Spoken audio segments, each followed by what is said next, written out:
Good evening, and what a blessed evening it is. Yes, we need rain, but I can't do anything about that except keep praying, right? The Lord is good, He is faithful, and He is just. Well, just a couple of updates. I had a chance once again to visit with my dear friend, Mr. Abe Dick. Talked about him a few weeks back when I stopped. He was sitting outside. His wife is now at Emerson for over a week at the Emerson Personal Care Home. They've been married 67 years and lived together until 6 weeks ago.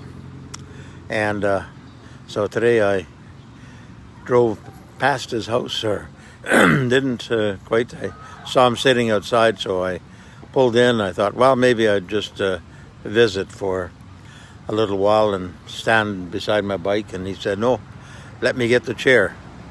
Okay, I took the chair. And so, it was interesting because he told me about his life's story. Where he worked, I asked him a simple question because I remembered him saying that he was involved in construction. He said, yes, he had been involved in construction. He was building, and he said eventually it just got to be too much. So he started to work in a cabinet shop, Lloyd's, close to Stanley Park. From there, somewhere else, and he ended up, he said, for the last 9 years working at Decor Cabinets. Not the last 9 years now, but the last 9 years of his career. And, he mentioned something about how they had been invited or been instructed to come to a meeting. Not just one, I think probably several, maybe more, on a regular basis maybe. And the owners of the company had told them that we're not here to tell you to work any harder because you're working hard enough.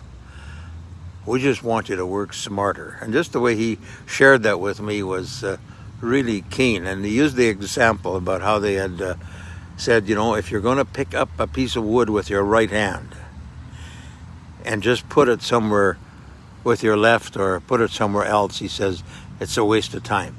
That board needs to have something done to it in the middle. And he said it was unbelievable how efficiencies, how things improved, and how they set things up in such a way that they could just keep going. And the other thing he mentioned was the fact that they listened to those areas that where they were working well, and they actually listened to them and how they could improve it even further. And it's those kinds of things some people may think, well, what's he talking about? What does that mean? You know what? To him, to Mr. Dick, and to me, it meant an awful lot. Why? Because when I left, he said, you know what? Nis me de tit lang ni so lang. And me ook nicht. Wow, he encouraged me so much. And so that's really what encouragement is all about. It isn't always just saying, rah, rah, get her done. No, it's asking, how are things going? He told me all about his situation with his wife and how she's now more confused than ever because they try to change meds, and then they took her to Emerson, new surroundings. He can't be with her that much, even though he still drives and he can go and see her. So, yes, it was that part of it was sad, but I was able to bring him out from under that for a short while, and he could reflect back at the times that he had. We reflected back on the things and how they kept the house clean together. And, Brother Dick, boy, he's a brother in the Lord, and I appreciate him. Yes, he's probably 88 years old. For many years, he would drive to, let's put it this way. One day I stopped by, and we lived just 2 streets down from where he lived, so I saw him often because I walked by, and that's where I got to know him. And so one day I'm stopping. He says, well, he says, I'm just back from Winkler, or from Morden, I should say. Back from Morden. Okay, what's the big deal? That's probably 5 years ago. And he says, well, I went on bicycle. He says, I try every time to at least get to Morden at least once a summer with a bicycle. And I said, well, what's in Morden? Well, in Morden, he said he went for lunch. Where did you go for lunch? Well, he says, McDonald's. So there he went from Winkler to Morden on bicycle. At that time, he was probably 83, 84, and had lunch in McDonald's. And then he came back, and he says that one particular time, he said, well, it was just a little more tiring. So he actually walked the bike for a while and tried that. But then he got back on and he kept pedaling, and at least from what I gather, he never had to. But now he says he's done. He's done going to Morden by bicycle. And even today, I noticed some paint on his hands. And I says, hey, what good does that paint do on your hands? You need to, all he says, that day he had paint, he said he scraped, sanded, and painted underneath the eaves troughs in the front. And it was all brand new white. And says, you know what? And today I just don't need to ride my bicycle. He said that was enough. 88 years young. And he's scraping, sanding, painting underneath the eaves troughs. Well, that's Mr. Dick. I hope I can continue to update. I'm so happy that I went that direction. I'm so happy I stopped.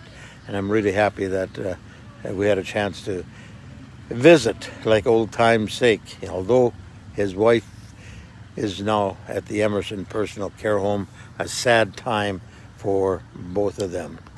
Well, that's, and I wanted to share something else, and I don't think Brother John Weeb, my very good friend, a trucker, will mind. In fact, I'll share this. Last night, I don't know what the time was, anywhere from between 10 and 11, I hadn't heard from John. He was trucking, and so I called him. And sure enough, John was just a bit down for various reasons. And so I encouraged him and I prayed with him. And you know what? That has nothing to do with me and how good I am. It has everything to do with being sensitive to the Holy Spirit and listening to his voice and making that call. Today, I called John, and these truckers, they never cease to amaze me. Yesterday he was in Fargo with a load coming back.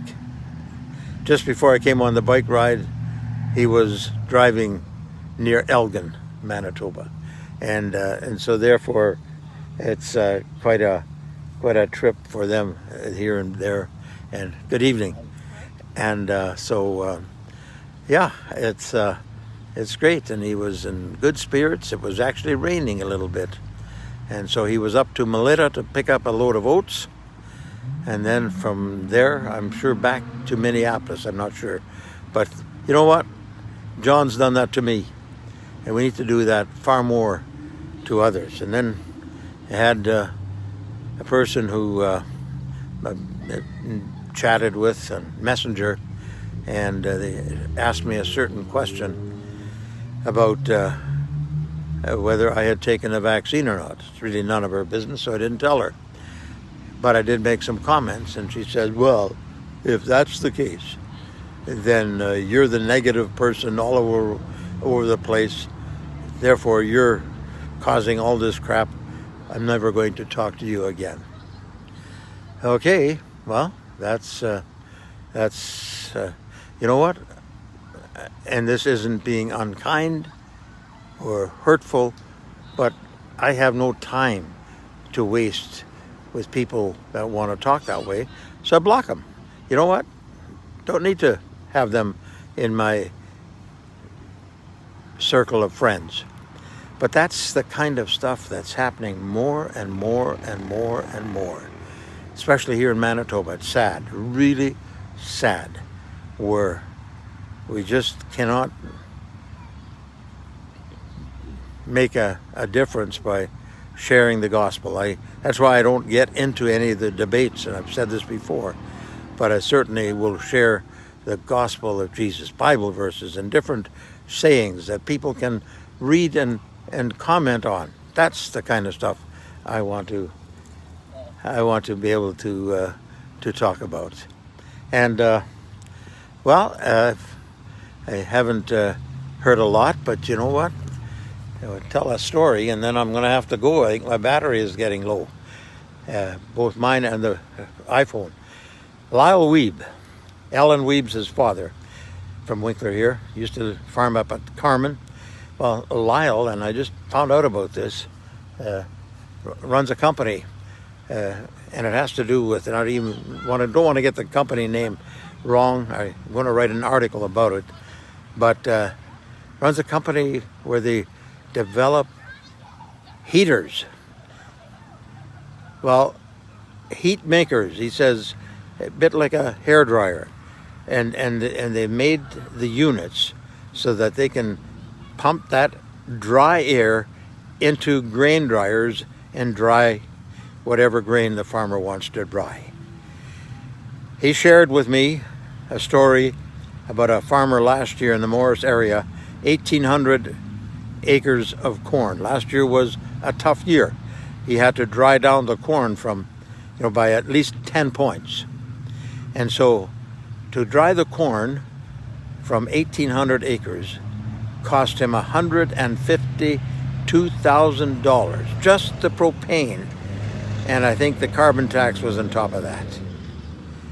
Huge amount of money to dry the corn.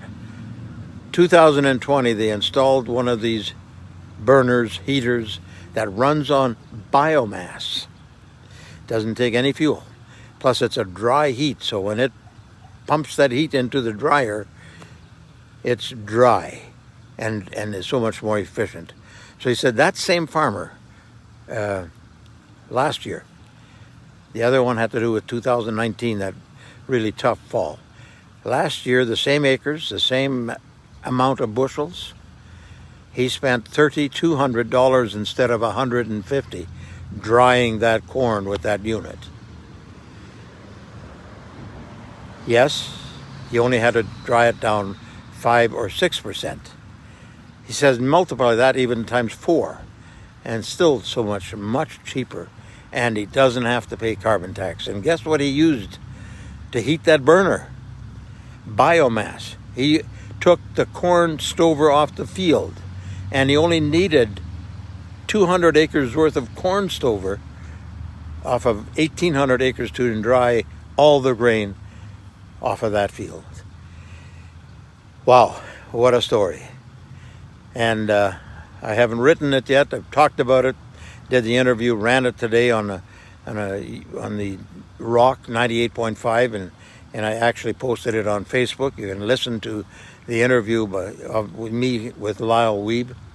And, those are the kinds of stories I like to do, I like to hear, I like to tell them. Well, that should basically wrap things up here for me today.